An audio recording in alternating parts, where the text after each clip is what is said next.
You know, one of the things that I think is totally underestimated is how much your personality and your knowledge, your background, your expertise, your everything, the way you think is going to really influence the output of the AI.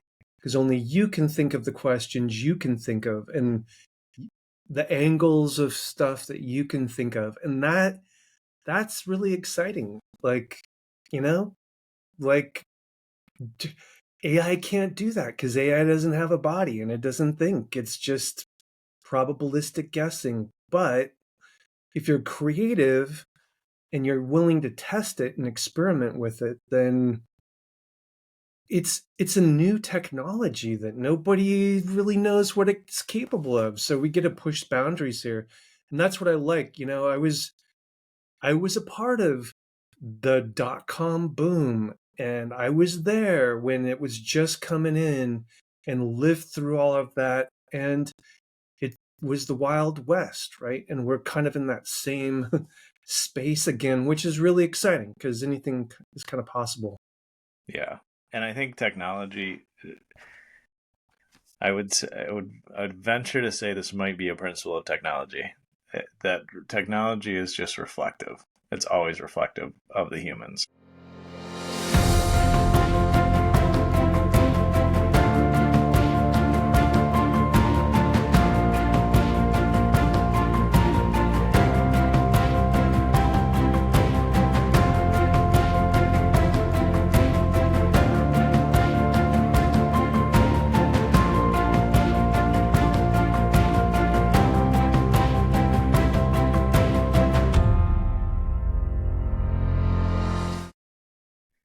Welcome back to the show, everybody. I am excited to have a friend of mine, Donovan Rittenbach, on the show. We are both members in Titans Accelerator, which is an awesome group by Brian Kurtz, if you don't know about that. But we recently had a conversation and got together and we're geeking out about AI and all the leverage that it gives us in today's era. And so we're going to talk about that.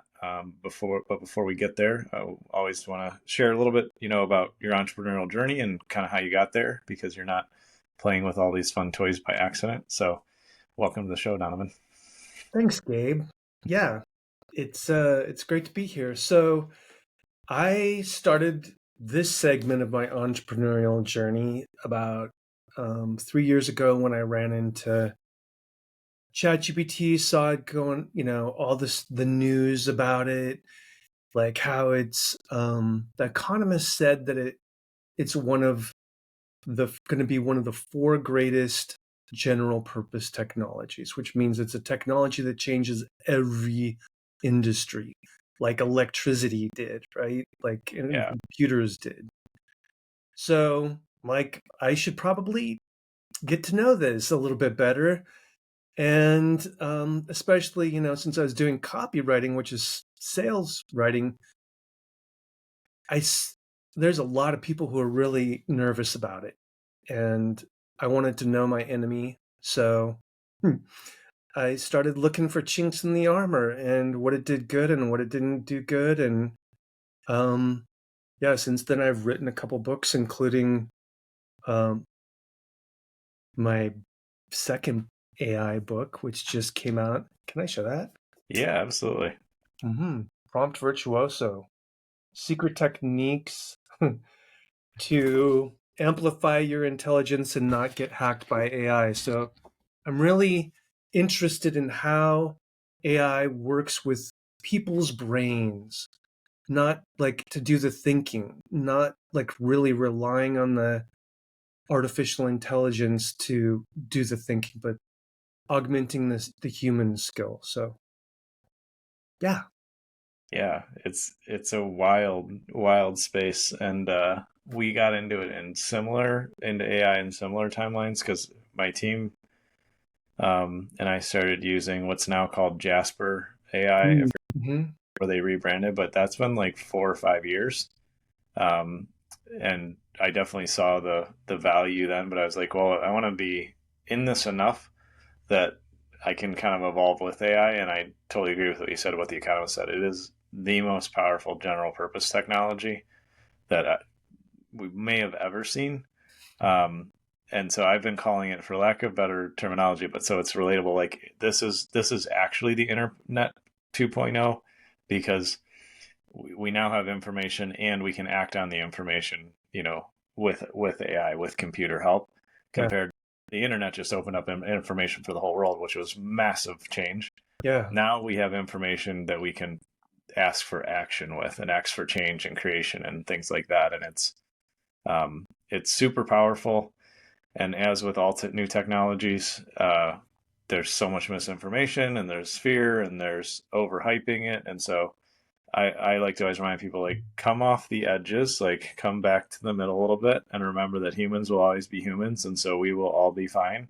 And just like when we invented the assembly line that created more jobs, that didn't eliminate jobs, that's the same thing that's going to happen with AI. I have complete confidence in that. But in the middle, with change, there's always going to be pain and new learnings and things like that. So I'm really excited that we actually have this conversation, because it's so robust, it's so new, and it's so ever changing all the time, that I understand the hesitancy, or just the lack of time to dive in and get your feet wet enough to know how to use it. Because it's like, when we first could like launch websites on the internet, that was a big deal, but only some of us knew how to do it, right? So it's a very similar cycle to that. And so I'm really excited to see what you've dove into and what you can share, because we both played in AI heavily for the last few years, but you've taken a totally different path in some things. And we have some crossover, and I'm really excited to dig into this.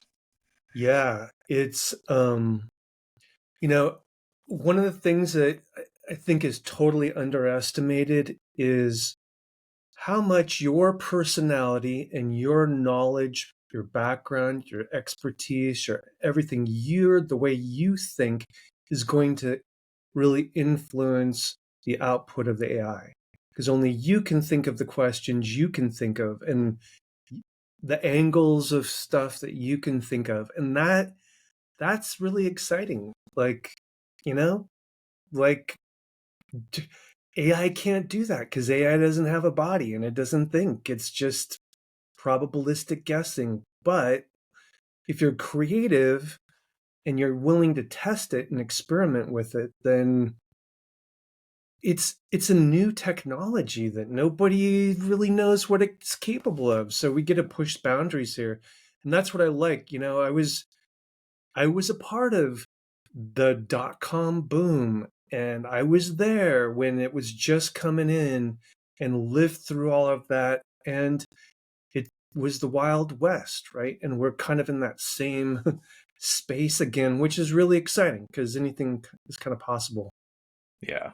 And I think technology, I'd venture to say this might be a principle of technology, that technology is just reflective. It's always reflective of the humans. Mm, And so the internet today is reflective of humans and society and the people that have crafted it. And it's definitely the case with AI. AI, like we just said, it's really about how do we think, what questions we ask, what do we bring to the tool? Because AI, just like your social media algorithm feeds, is your own echo chamber, unless you work against that or change it, or have the awareness and don't use that as your main source of information. Hopefully, AI is the same thing. It's super people pleasing. I'm confident the same principles of algorithms and thought process and everything that are put in AI are mirrored off of social media algorithms in a lot of senses. And because if you want your product to be sticky, you want your user to like using it. So there's some intentional stuff there, but there's also just the normal aspect of being human, that we only will get answers to the questions we ask. So ultimately, it does come back to our responsibility to think at a higher level. And so as my team and I have been integrating slowly the last few years. This year is our big integration year of AI, like in all departments. And so I've told the team, the highest level, skill, the biggest investment you can make right now to move you forward now and in your career, going forward over the next coming years, is learn to think at a higher level, learn to think divergently, learn to abstract at a different level, because then you can really create leverage. Because otherwise, input always equals output in life, and this is going to be no different in AI. So I'm really excited to dive deeper into this with you. yeah, the bar of mediocrity has been raised, right? And it's no longer good enough to be blah. And Cool. You have a tool, for example, I love that thinking divergently, because that's a huge deal. Like this, you know, while other people are stuck inside of their frame of how AI works, Mhm. you're talking about using it, on a level that is, yeah, I'm super excited to talk about. So, Yeah, boy, I'm, yeah, and somebody who actually gets it, because we both have a background in the web and we both are familiar with what it's like to surf the web. yes, And then how that it's interesting how that has gone into, like, your chatbot. Just, what do you want to explore today? The world is your oyster. So absolutely. Yeah, it's it's infinite, and yeah, the asking different questions, asking better questions, learning the skill of abstraction, learning the skill of intentional divergent thinking. Not only is like I think it's just a good life skill, yeah, super especially for applicable. leaders. Yeah, and I think it's super applicable when you're using a incredibly powerful, expansive technology. Because as a simple example, and then we'll get to one small little piece of AI that I think will be useful for people to learn some of these skills. Is I'm using Lovable.dev right now to build basically an enterprise level referral partner platform, and every request, every coding action, everything that you ask for costs you credits, right? And so what I've learned in the last 2 weeks or 3 weeks of working in it is that if it doesn't fix the problem or doesn't do what I want it to do, I can yell at it, which on occasion I do, but not a whole lot, or get frustrated, and it'll just keep spitting back the same thing. But what I have to do is actually ask it to think divergently, or give me 3 or 4 different alternative divergent, different paths, because what you just tried isn't working. And then even with just asking for 3 or 4 paths, it can then give me the paths and it'll choose its own best path, and it moves a lot faster. So from a time and cost standpoint, you can let AI suck your time and money, because I pay for my credits or whatever, and it's super affordable for what I'm building. It's way cheaper than I would probably have I'd have at least $50,000 in what I built in 24 hours and $300, which is absolutely mind blowing. Um, but still, I could spin out or get stuck if I can't ask my AI partner to do something different or think divergently. And so I think like it's good to be aware that if you're stuck in something, you're getting the same result, you're asking the wrong question. It's not the tool, because the Yeah. tool can essentially get to where you tell it to go, but you're probably not directing it if it's not functioning the way you want. Yeah. And I think something key to understand about thinking divergently is for those who may not be familiar with the term, here's something that you just take for granted as being real and Yeah, being like a reality, truth. and put some twists on it and think about it from a different perspective. And y- yeah, you will become a thought leader if you learn how to do that so fast. Yeah. So yeah, that's it. We're gonna get techie and nerdy because that's what Donna and I like to do, which I know will be helpful to people and it'll entertain us. So that's half the point. But if you take anything away from what we dive into and what we cover in the rest of the time today, lean into and learn the skill of divergent thinking, abstraction, and heighten your contrarian ability. One of my greatest gifts in life is I'm an incredibly deep contrarian, and over the years I've learned to not be a jerk about it. Um, but I'm a contrarian, and that's what saves my life, and that's what gives me all I have, and it's one of the greatest gifts. So as we go through this, just everyone watching, keep that in mind, that the divergent thinking, the abstraction, being contrarian, asking things a different way, and even for the sake of finding the truth, assume something that is untrue is true to find the truth. Like there's a million ways to get there. Yeah, and that's kind of like, Dan Kennedy talks about taking your heretic position. What is the truth in the market that nobody else is saying that needs to be said, right? And that's a huge edge. Also, I'd like to say I hope I get a chance to show you my periodic table of the thinking elements, because I'm super excited about that. Okay. Yeah, absolutely. So what we're going to dive into specifically, because I think it's useful for our time and it's useful for everybody wanting to get into AI is choose something specific and try to solve a specific problem.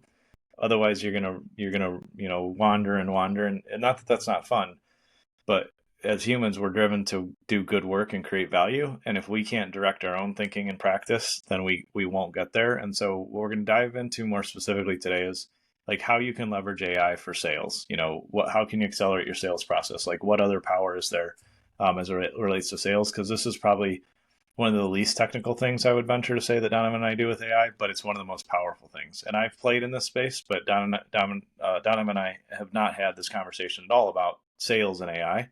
So I'm going to have you share your screen and let's play in the playground and see what we can learn. Okay.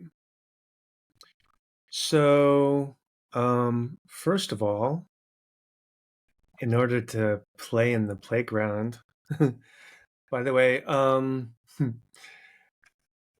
yeah, I'm highly amused by. I love it. I treat this like my Gen AI genie, right? So, did you ever see I Dream a Genie? How can I help you, master? Right, the Yeah, like old school television show. Okay, um, but could we step in? Do you want to do this in ChatGPT or could I show you Claude? I don't care what you choose there. Let's do Claude because um, Claude's actually better at writing professional stuff, and it's better at, um, it's just more rock solid in my opinion. So this morning, and we can do some live stuff here too, but um, did I just go into kind of my Yep. background as okay, so as a copywriter, I am interested in how to sell using the written word. And in order to do that, you have to have the skills that every salesman or salesperson has. The most important skill is listening and finding out what your market actually wants, right? Yeah. And what their pain points are and how you can serve them and all that kind of stuff, right? Well, to that end, I have put together, let's see here, what's this tool specifically to analyze what is written and to make it more persuasive using a variety of frameworks that there's neuroscience, there's biological evolution, motivational psychology, um, plus just all your standard stuff, right? Because Yeah. um, right, I call it the control forge, and it uses persuasion mechanics that are based on like the best sales copywriters of all time and a bunch of other stuff. So let's just go into here's what I like to do is I like to just brainstorm some stuff and then I copy and paste it into my tool and I have it help organize. So this is kind of some of the stuff I was thinking today about, like the importance of empathy, right? Tactical empathy. If you're going to get people to do what you want them to do while thinking it's what they want to do, then you have to put yourself in their head, right? Yep. And this is non-coercive. It is completely respectful. But here's a couple of things that we could also talk about, right? Is like sometimes, and maybe if this is worthy, you can remind me. I like to get critiqued by Dan Kennedy, who's like a really practical, down to earth dude, right? If I'm Yep. getting too up in the air, I'm like, critique me as if you were Dan Kennedy, Yep. right? And He's then Uh, and that sales coaching side of things is a really great use of these tools, right? To help mhm. get your messaging, get you to focus on benefits, not features, and all that kind of stuff. So, um, by the way, uh, who are your favorite sales leaders? So, Joe Girard, have you ever heard of him? I have. I don't know if I've read his stuff, but what's his book? I'm not sure what his book is, but he's literally the greatest of all time as a salesperson who has sold the most high ticket items. He holds the Guinness Book of World's Records. The Wow. guy, yeah, he was a machine. And what he would do is he would send all of his customers a card every month, handwritten, that would say, "I like you," and a couple other things. And he would just stay connected with them. Yep. Anyways, the guy is amazing. You should definitely check him out. Dan Kennedy, Zig Ziglar, of course. Right?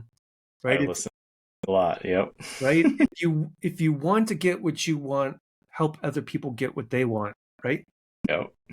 And this all ties into the direct response copywriting. So direct response is I want action and a decision today. I don't want to like wait around. Right?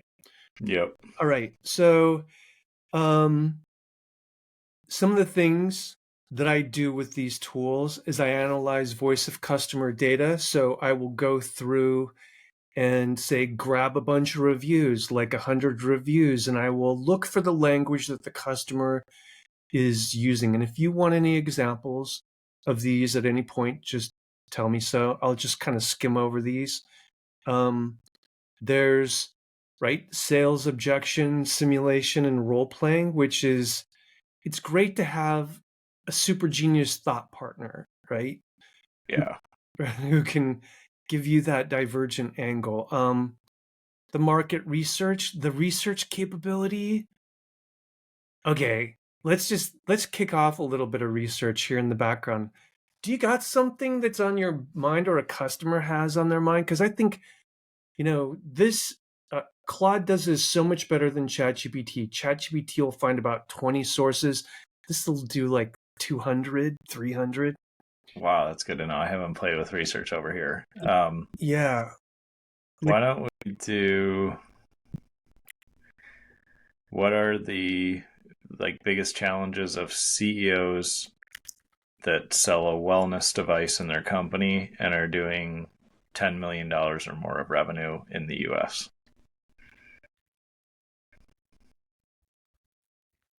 and um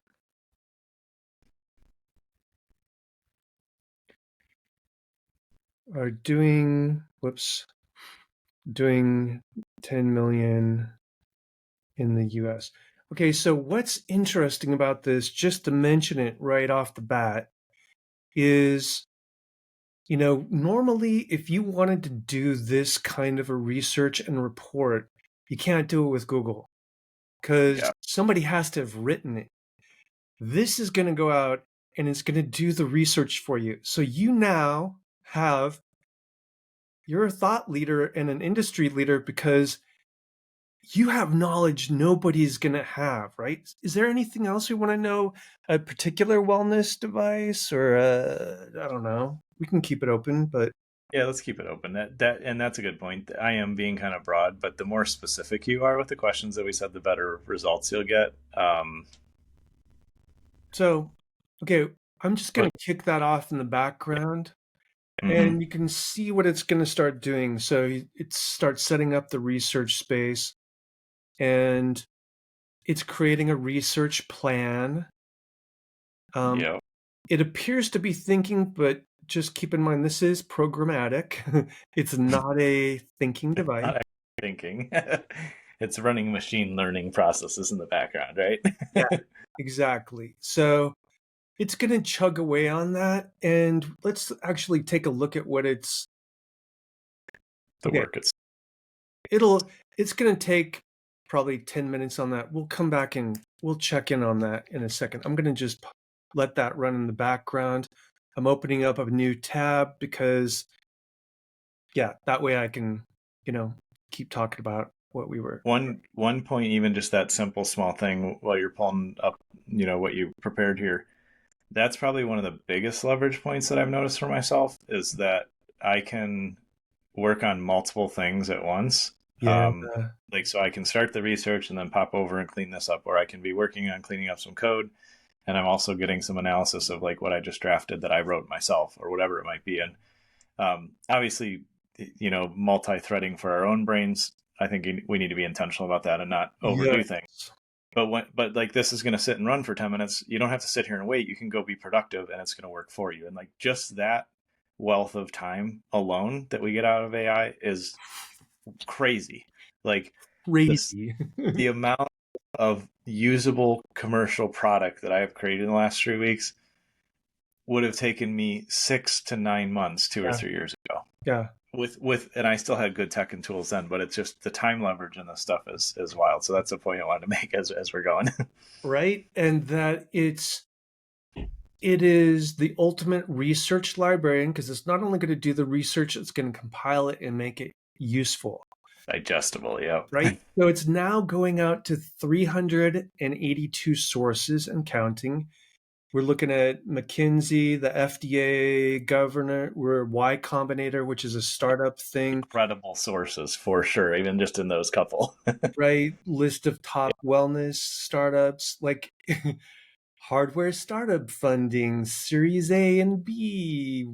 Like this blows ChatGPT away, by the way. I just want to So say, glad you showed me this because I've gotten pretty solid stuff in ChatGPT, but even just seeing this, like the number of sources and the depth, like I've actually learned Claude as you shared with me, way better for coding. So I'm not surprised that it's way better at research.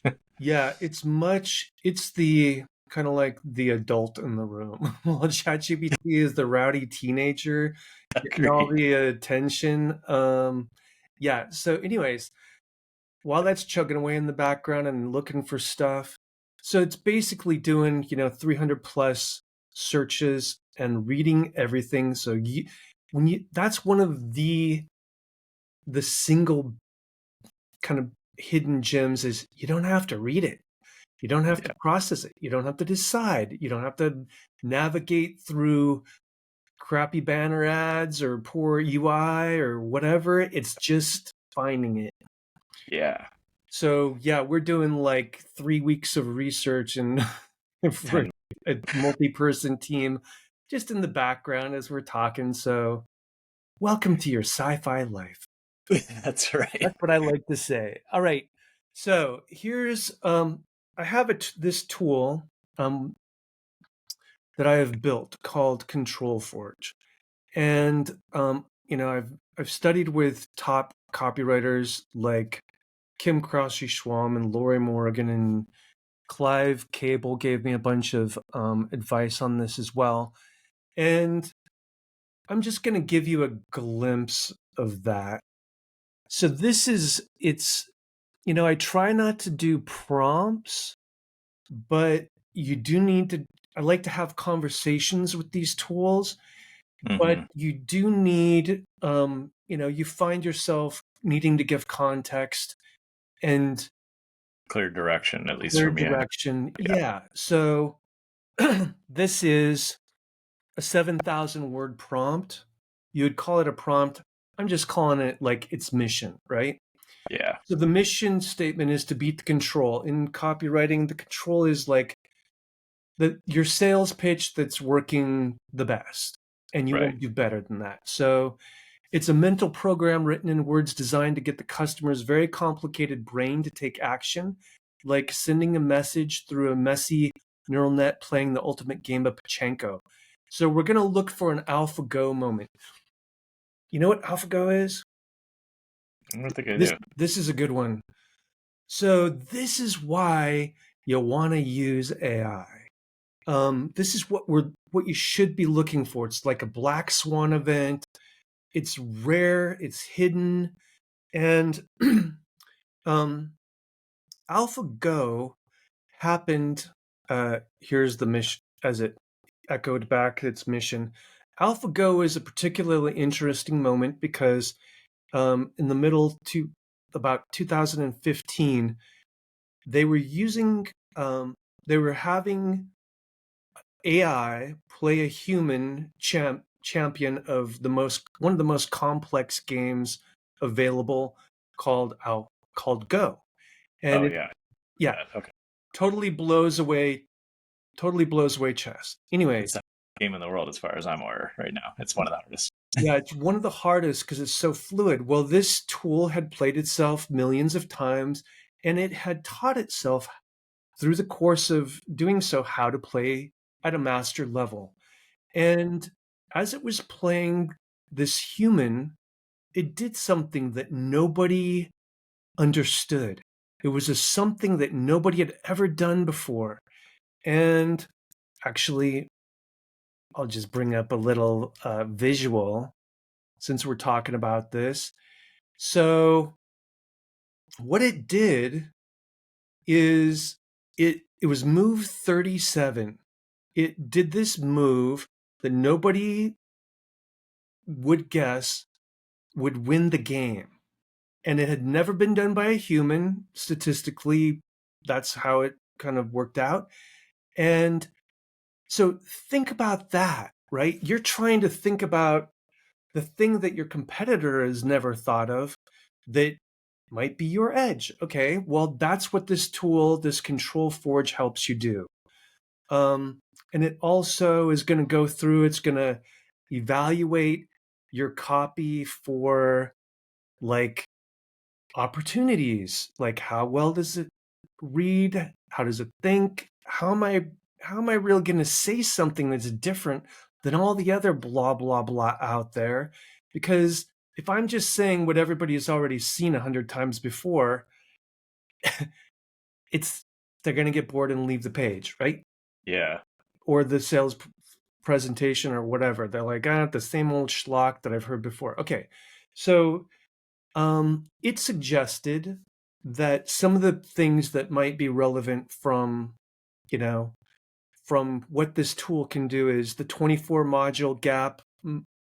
Most sales teams don't know exists. So how to systematically exploit cognitive biases. That's kind of huge. Like salespeople are already doing that with loss aversion and stuff like that, maybe sunk cost fallacy, but there's 180 cognitive biases that you could be using to make your products more enticing, right? Yeah. Um, and to put subtle pressure on people to take action now. Mm-hmm. Why 95% of sales trainings fail, and it's not most people are like, write me better copy. And the Control Forge approach is exploit loss aversion compounding plus authority architecture and neurobiological triggers. So this is like, old sales versus new sales, right?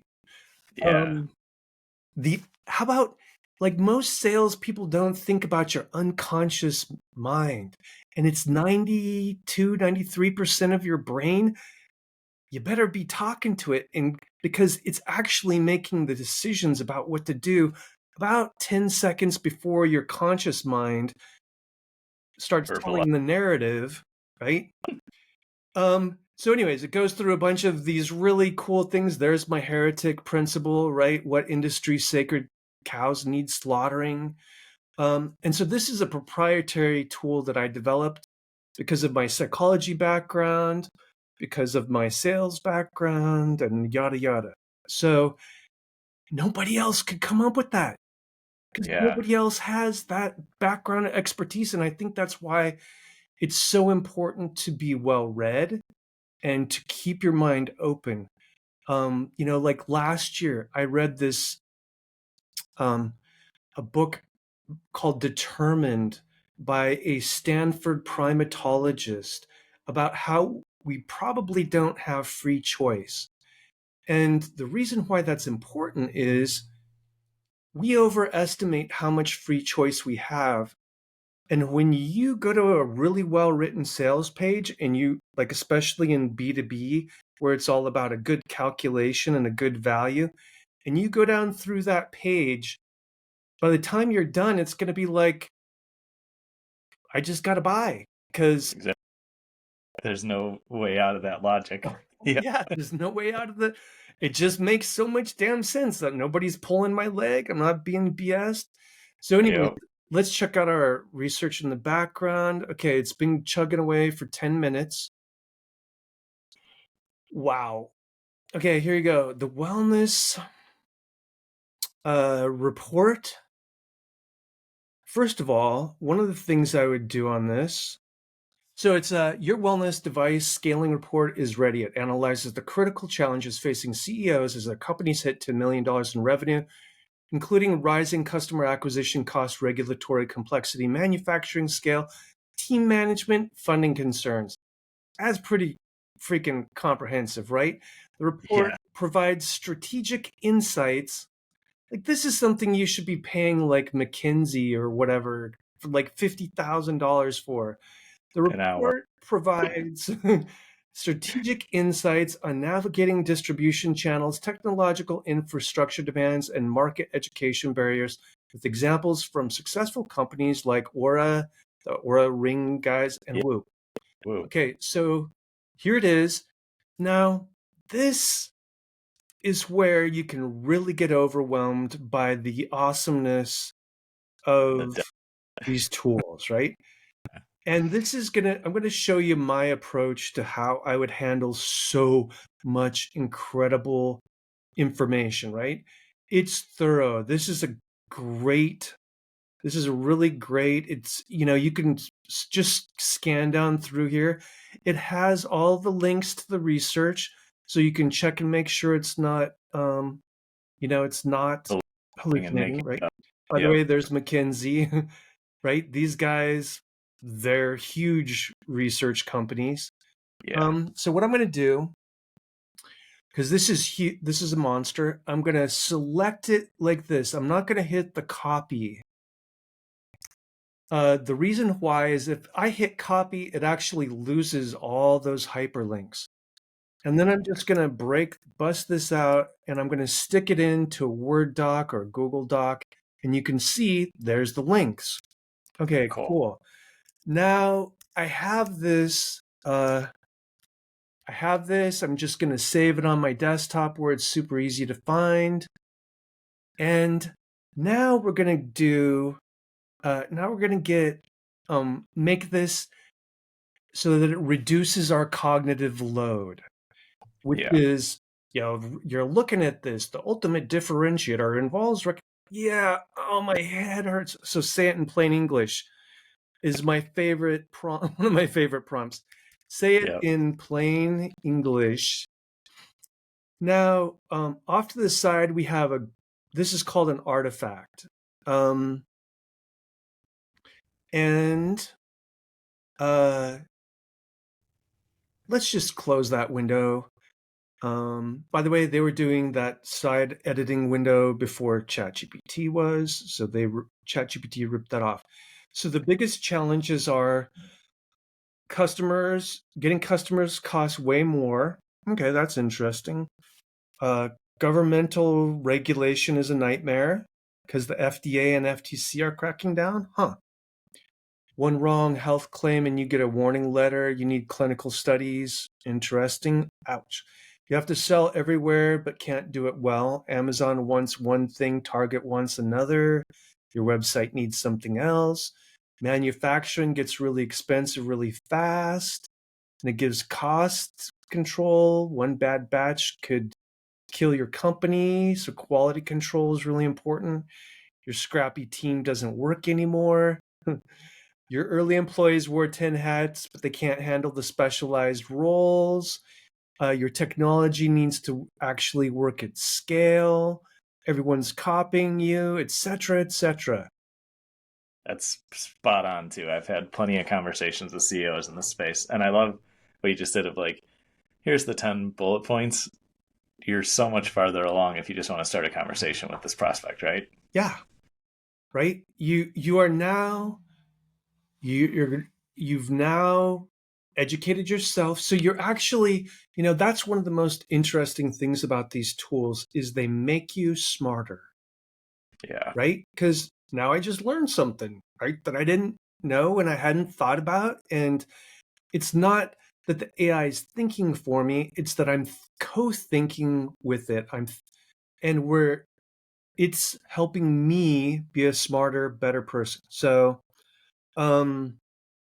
let's say, okay, I'm going to say one of my favorite things to ask is, what did you miss? Yeah. Right? Is it always, Makes assumptions or skips something. It's like part of the design of the tool. So yeah, I think there's like a limit on like, it's like, oh, I'll just give you 10, like you're right. things when there's 15 or whatever, right? Yeah. Okay, so we get into the cash flow death spiral, Wow. the insurance and liability nightmares, Yeah. international expansion complexity, data ownership battles, seasonal demand volatility.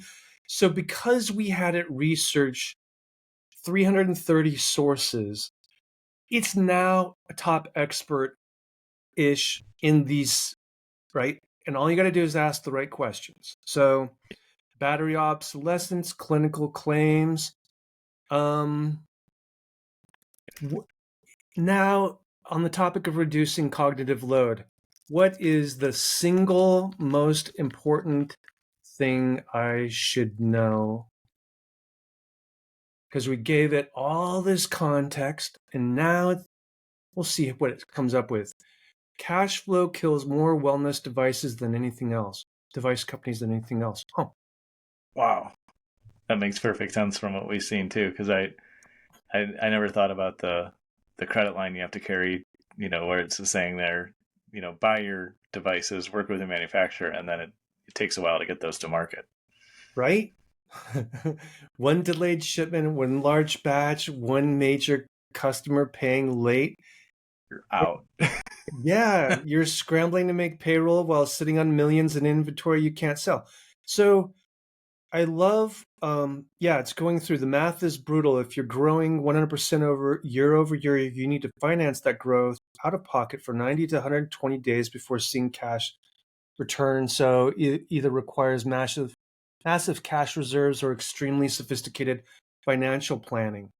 I'm going to say I am looking for an alpha go moment. Let's just see if it'll. I don't know that this would actually be an AlphaGo moment because that took millions of games of it Yeah, playing, but it's still going to be probably really, high priority, useful. yeah. Yeah, Subscription first, device second business model. While everyone else sells hardware with optional subscriptions, you flip it, sell the subscription, and give away the device. Huh. I would agree that that's a super strong concept, at least. Yeah. Right? Wellness device companies die from cash flow because they're financing hardware manufacturing. But what if you didn't? Huh. Device free with subscription commitment, no upfront hardware revenue, pure recurring revenue. That's sweet. Customer pays for ongoing health insights, not the plastic and sensors. Why it beats everybody else. It solves your cash flow problem. Customer acquisition costs drop 80%. Lifetime value explodes. So it's nailing lifetime value, the most like your most important freaking. Yeah, so instead of getting a $299 purchase, you're getting a $1,000 LTV if they stay for 3 years. You got a competitive moat. You got retention becomes profit. Do you realize what you just did here? You Yeah, thought so many freaking top notch. I bet. I mean, I don't know. You know the market better than me, but yeah, there's some interesting stuff there, right? brilliant.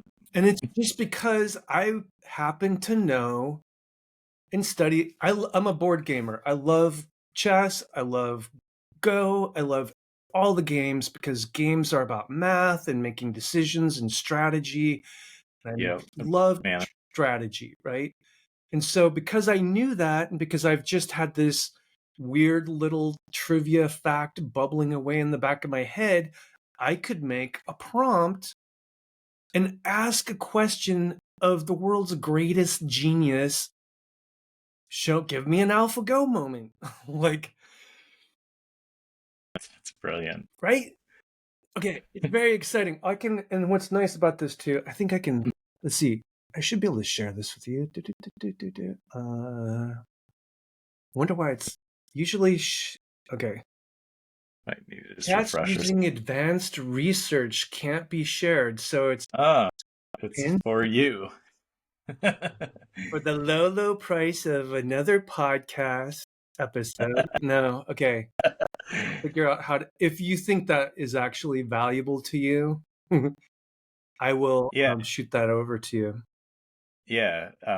Feel free to share it. I think what's been really valuable because I mean we're 20, 30 minutes into just looking at how to ask better questions and get significantly better results. And so let's because you and I Yeah. will play with that toy all day. I'll have you stop sharing there. I want to shift and talk about the books you've written because what I've enjoyed. We've been in like that mastermind together for a while now, but finally, things aligned and we were able to connect. What's been most fascinating to me in this conversation and in our earlier conversation we had a couple weeks ago is specifically how you think, and that's I think the value that everybody can take away from this because everybody now has access to these tools for free or pay a few bucks a month. Like there's no cost to these tools when you use them. They're like I said, I just saved myself at least 50 grand, maybe 100 grand by spending 24 hours of my time directing, asking questions, coding, and I think I have $300 or $400 in AI credits. It's like the leverage there is mind blowing. But I think the way that you think about this is unique. And I've had a lot of conversations with a lot of AI people, and they can't drill it down to like, here's practically how you ask better questions. Or, like you said, technically it's a prompt, but build your programming or scope or that, your Forge document there. Let's shift and kind of spend the rest of our time here talking about what's in your latest book, what you teach around this. And you mentioned I think you have a couple books on AI. Which I am due to read. Let's get the kind of the highlights of what people can learn when they read your books, because it's again it comes back to the skill of thinking that is the highest leverage in today's modern economy, Yeah. and that's what you've definitely forged the trail on. And so I want to hear what your books are about and kind of what you walk people through in them. Okay, so this is my first book. It's called Master the Art of ChatGPT Prompting, because at the time, ChatGPT was the only tool available, really. Mm-hmm. Unleash your AI genie to think smarter and work less. Okay, so this is just pure raw, like you want a great introduction to just how to have a conversational prompting, how to think about these things. I got to update that one though. And what I did is in the course of updating it, because I'm like, wow, lots changed in 2 years. I Yeah. ended up with That. this, which is about 60,000 words. And this gets into while everyone's mesmerized by AI's magic tricks, they're missing the terrifying truth. These machines aren't intelligent. They're confidence artists trained to hack your head. So, all that talk of you're brilliant, you're amazing, you got to watch out for that because that's going to skew your thinking. And when it Yeah. says, this is fire, blah, blah, I don't want your opinion because you're skewing my thinking and I want to think clearly. Thank you. Yeah. So, what you think is artificial intelligence is a mind mirror reflecting your own thoughts back to you, polished and amplified until they sound like genius and you're falling for it. So, it's, I view this, it sounds maybe a little woo woo in that it's a magic mirror. Well, the magic mirrors are for kids. Yeah, but the metaphor holds true. And it's held true for thousands of years because, well, I get into that in the book. But then I Yeah. also talk about, I do incorporate all the master of ChatGPT prompting kind of in the middle. And I updated that and I put in a bunch of new stuff for working with, oh my God. Yeah, working with ChatGPT. I will say one thing ChatGPT does, couple of things that are freaking amazing. The voice interaction, Yeah. It's just talking with it on your phone, amazing. And photos, the information you can get out of a drawing, out of a whatever, that is something Claude can't touch. It's not a multimodal tool like that. It's better at language. It's focused on programming, etc. But yeah, so basically, I've seen a lot of people when you start having conversations with these tools as if they're a teammate rather than, a little gopher to do your research tasks. When you start talking to it,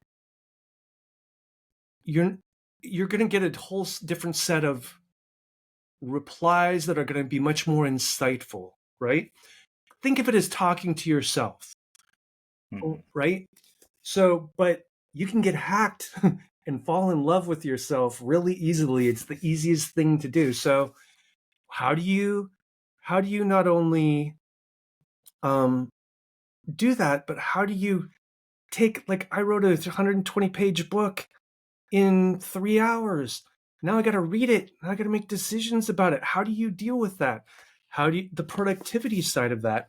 How do you introduce friction? And I'm a really big fan of paper. So these are my paper notes. Each one has a thought. Like, this is, take what you know and make it real. Um, right? Paper beats digital. Like, seriously, introduce friction into your system by going into paper, right? It goes into time boxing. I'm a big fan of time boxing. I work for 25-minute monotasking periods, and then I take a 5-minute break because you're going to get sucked into these tools, and you need to you need to pull back. Otherwise, 6 hours later or 2 o'clock in the morning, yeah. So I think this is a really comprehensive, like, kind of holistic view that really unlocks the capabilities of what these tools can do. So how's Yeah. that? Excellent. Yeah, you're calling out the important things, like from the time boxing, like you said, or like I saw you had your Pomodoro timer up there. I've used those for years. Um, there's so many aspects of this that we not only do we have to develop new skills of thinking and communicating and elevating how we think and communicate, like we talked about, but we also have to develop new lifestyle habits Yeah. because to have the access to the constant stream of being able to converse or do work that we think is meaningful, it's so easy to get hooked into that. And if we get stuck, in the matrix, then we won't do anything, right? Yeah.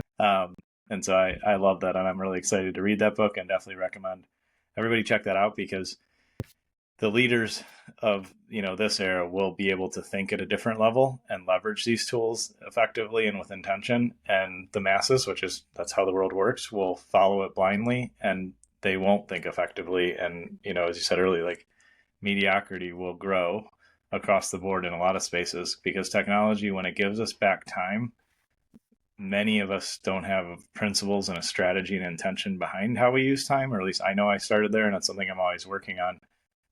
If we allow ourselves to be led away, open time will actually create poverty, where time leverage from technology should create wealth, but it has to be designed and structured intentionally. And so this has been incredibly valuable, Donovan. I really enjoyed the time. And as we wrap up, Hey, Gabe, can I quick mention yeah, something?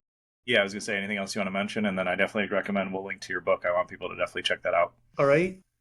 Um, there's this in the 1980s, this guy, William Gibson, who's a sci-fi author, said in his book Neuromancer, which, by the way, gave birth to the internet and the name cyberspace, etc. Said, the future is already here. It's just not evenly distributed. So somewhere out there is a guy who's 3, 5, 10 years ahead of us, right? And we're like, whatever, 3, 5, 10 years ahead of other people. Another, yep, No judgment. But the fact is, yeah, how do you find those pockets? And if you can't find them, how do you make them? And yeah, that's really where, like, you know, stop thinking of time as you know it, because it's not August 19th, 2025. It's actually a different time when you measure it as the rate of technological change. So Yeah. if you use this wisely, and that's what my book is all about, is being a wizard. Wizard means the wise one. Use this wisely. It'll actually save you time and make your life better rather than you finding like yourself buried under a mountain of information and like too many projects you can't manage and blah, blah, blah. You know, Yeah. the goal should be to have a good life. And Not to be a slave to technology, yeah, right? exactly. So, all right. Yeah. No, I love it. Like I said, we'll link to the book. And if people want to check you out besides the book, what's the best way to find you, Donovan? Um, Go to donovanrittenbach.com. Awesome. That's Rittenbach. I need to get like a short URL for that, don't I? All right. All good. We'll link it in the show notes, and we will definitely have you back in another 3 or 4 months, which might as well be 20 or 30 years in the AI world, but see what has changed and what's evolved. But thank you so much for sharing all this, Donovan. It's been incredibly valuable to me, and I know everybody watching as well. Great. It's been a pleasure, Gabe. Thanks for having me here. Absolutely. All right.